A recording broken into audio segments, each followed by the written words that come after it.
And, having a slightly reserved setup, but knowing when to make changes, it seemed to work. Like, again, not a good performance, like you said, Scotland against Israel, and the goal had a stroke of fortune about it. But that's what happens when you do get people in the box and you get people forward. Like, even if you only got 3 or 4 people forward, that's better than sort of how England have played in the past. So it was a performance that you can't really complain about. It was. Well, you beat the best team in the world, then. Yeah, absolutely. Yeah. Only England would complain about that. To be fair. Oh yeah, and let's be honest, there were. I've been spending too much time on Twitter, and I know it's not good. It's not good for you to spend too much time on Twitter, because I was just diving down to wormholes of people who were saying they were never ever going to watch England again. Yeah. Before the match, and it was a good result for Belgium, a good result against Belgium, and then obviously, like all good teams do, we then had a game against Denmark a few days later, and we followed it up with an absolutely turgid performance. Oof, yeah. It was normally what happens is England and Scotland play on. Yes, but 2 of the 3 games were at the same time, so I didn't get to see any of England's play this this time. So I just obviously read the match report, and apparently, Harry Maguire had probably the most comically bad half hour.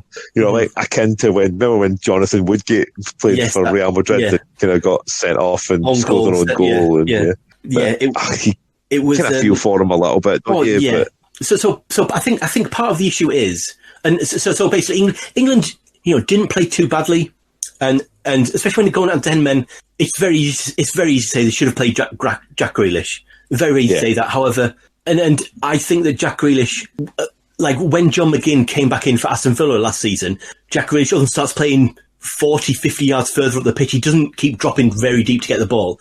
And against Wales, he was basically getting the ball on the half turn, about sort of 30, 40 yards away from goal at the deepest, and then really running forward and winning free kicks and genuinely winning free kicks, not going over easy. He was genuinely sort of causing real problems. Yeah.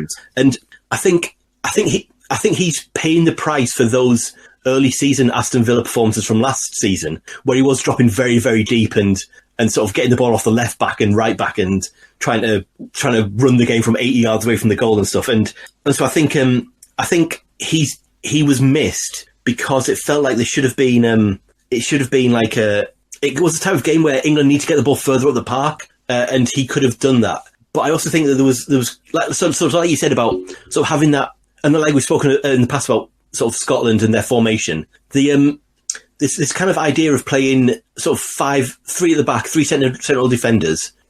I think it comes more from not trusting the central defenders that you've got, rather than really being about benefiting the team. Because you got you said Andy Robertson, Trent Alexander-Armstrong is one of the. Alexander Armstrong. I think he's great and pointless. TAA as no. That's just good. He's play him at right back or play him at wing back or even play him in centre mid, play him on the right of midfield. He's going to be just as attacking a player. And the same with like Ben Chilwell at left back, or even if you're going to play Saka. I just felt like it feels like they were playing with sort of 3 at the back and playing kind of Maitland-Niles against Denmark felt like a level of caution that wasn't really needed. Like you could have played Saka in that game and have him basically, and he's still going to defend okay, but he's going to be so much more going forward. And Reece James did do very, very well. And then he got sent off after the final whistle. It was daft as well. Reece James did very, very well and does prove that England really have got some of the best right backs in the entire world playing for him. But it just felt like there was, and again, we don't know about the fitness of players. Harry Kane, Harry Maguire. I don't see what England gained by playing Harry Kane against Denmark. I think, especially given the form that Calvert-Lewin's in, surely, you keep a relationship with Spurs, and you say, right, he's got a knock or whatever. There is absolutely no reason for him to play in that game. Because I'll be honest, do England really care about the Nations League? No. They're not going to get. All they need to do is make sure they don't get relegated out of the A League, right? Which they're not going to. So they just need to, because especially when you've got this young lad he's scoring goals every time he turns round. And but yeah, so I think only England can look at an international period where they win 2 games, lose 1, beat the best team in the world, and still come out complaining with negative. Like, so again, it's not like it was a qualifying campaign. It's not like you really lost anything. You've had a look at really exciting young players. You've made some baffling. I saw this brilliant thing on Twitter. I mean, I didn't delve quite as deep into Twitter as you did, but there was a thing about if Gareth Southgate was to pick his all-time England 11, and you had like all the big names like Bobby Moore and all of this, and he still had Pickford in goals, and Mason Mount up front. It was that kind of made us laugh. But I mean, I think genuinely, I imagine it's quite exciting. Looking at the football. Although there was quite a few people who contacted me on Thursday night saying that they turned off the England game and were now watching the Scotland game. I was like, "What the hell are you doing that for, man?" This it was almost like a training session, to be honest. It was basically knock the ball around, give it to Jack Grealish. He sort of goes on a little run. And he was really, really good, but it was like a thing. Yeah, and then there's the downside of having Sam Matterface commentating for us. Yeah. And like you said, so we said sort of like you said, Scotland were missing sort of players. I mean, you take Raheem Sterling, Sterling, and Jadon Sancho. If you take them out of any team, you're not going to be able to replace them properly. And them two and Harry Kane. All of a sudden that looks like, that is almost a situation where you can play 5 at the back and 3 holding midfielders and let them 3 just go and play the ball, and they'll probably be dangerous against any team in the world. But so it was a disappointing kind of end. It's a bit like. Do you think you'd be looking at? Okay, so you think if you'd be looking at this the same way as if you played Denmark first? Oh no, I don't think so. I think definitely not. I think it's just like that leaves it a bad taste in the mouth. It's that kind of performance that England could throw. Like, you're thinking, if Belgium is the kind of performance you'd want to see England sort of produce in the quarterfinals or of a tournament, if we got that sort of far, this feels like it could be the dodgy group stage performance we could throw in. We might get a draw in sort of the first match against the big team in the group. Yeah. And then sort of assume we're going to win this game and throw in a really dodgy performance like this. Like we did against Denmark, and then have to win the last game to sort of qualify. But like I said, Raheem Sterling, Jadon Sancho, Harry Kane, and Marcus Rashford. Did you have them? If you have them 4, on the pitch at the same time, you can, whoever's behind them, you can have some sort of goal threat. And if it's not Rashford, if it's even if it's Mason Mount, I know Mason Mount got a lot of stick, but he is a good attacking midfielder. A good solid attacking midfielder kind of role. And, he scored the winner against the number 1 ranked team in the world. So, you can't take that away from him. No, and given the other thing as well, so looking at the plethora of young defenders that England have at their disposal, and he still picks Eric Dyer. We've spoken about Eric Dyer. Eric Dyer's a guy you take to a World Cup because he's the guy who comes on and can play 5 different positions and won't let you down. Yeah. But he's not the guy you start with, surely, is he? Or is he? I don't know. I mean, I haven't watched the All or Nothing Tottenham documentary.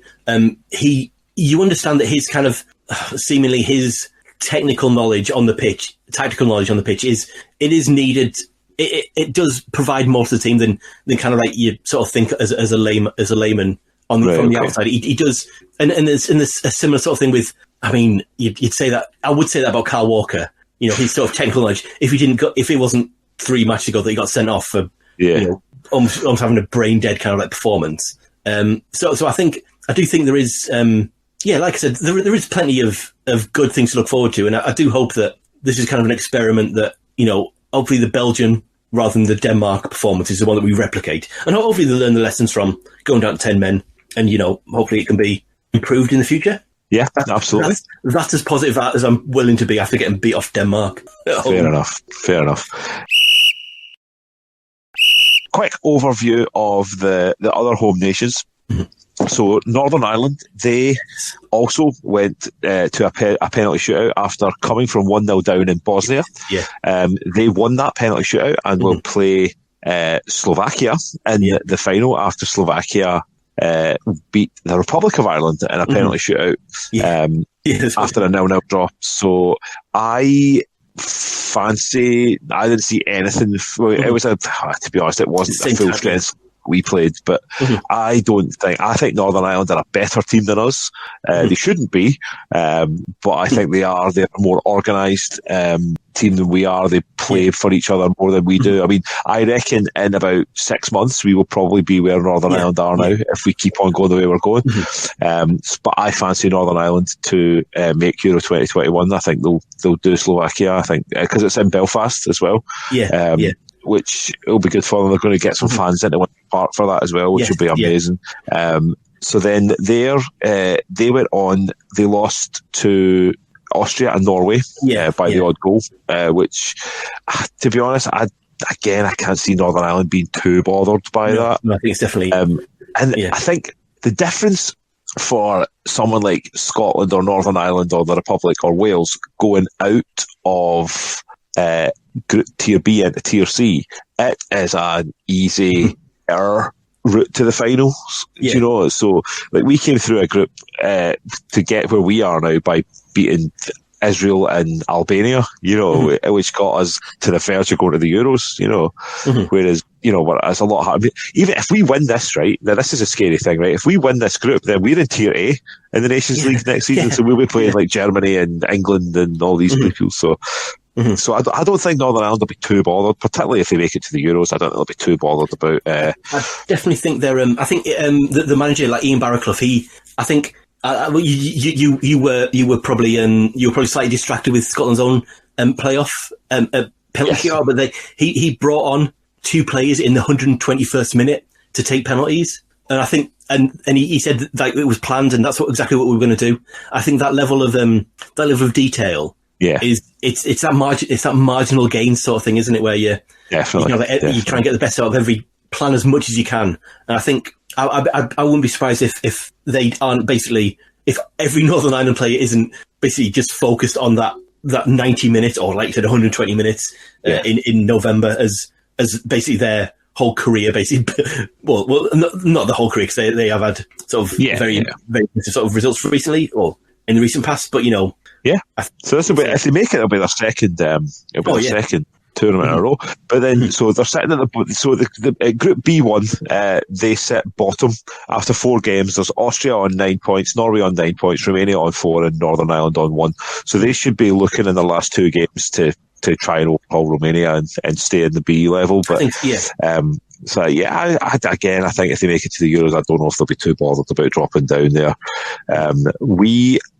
Just to quickly go to Scotland's group in Group B2, Scotland sit top on 10 points, Czech Republic on 6, Israel on 5, and Slovakia on 1. So then that moves us on to Group B4, which contains both Wales and the Republic of Ireland. So the Republic of Ireland are on quite a worrying slide since Steve Kenny took over. They have yet to win a match. So that includes the penalty defeat to Slovakia, which I imagine they will be very, very disappointed with. So then they went on and had... So their squad was kind of decimated by COVID as well, wasn't it, over this? And they managed to get a draw with Wales. And then they went on to lose to Finland, I believe. So they'll be quite disappointed. But I think we want to talk about Wales a little bit. So they're going to Euro 2021. They qualified outright, and they sit top of Group B4 with 10 points for 4 games, undefeated. And then Finland come in with 9, then the Republic with 2, and Bulgaria on 1.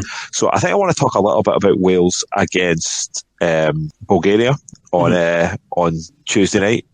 Now, Wales went into that game with, again, squad decimated by injuries. All their best players were kind of out, and they managed to sneak a 1-0 win. Now, a guy called Johnny Williams, who hasn't played for I don't know how long, and what a finish! Did you see the goal? No, I've not seen it. No. It's one of the. He just kind of gets in behind the defenders. Quick flick of the foot. When you're done here, go on. whichever streaming service takes your fancy. I imagine YouTube would be the one I would go for. But what a hit it was.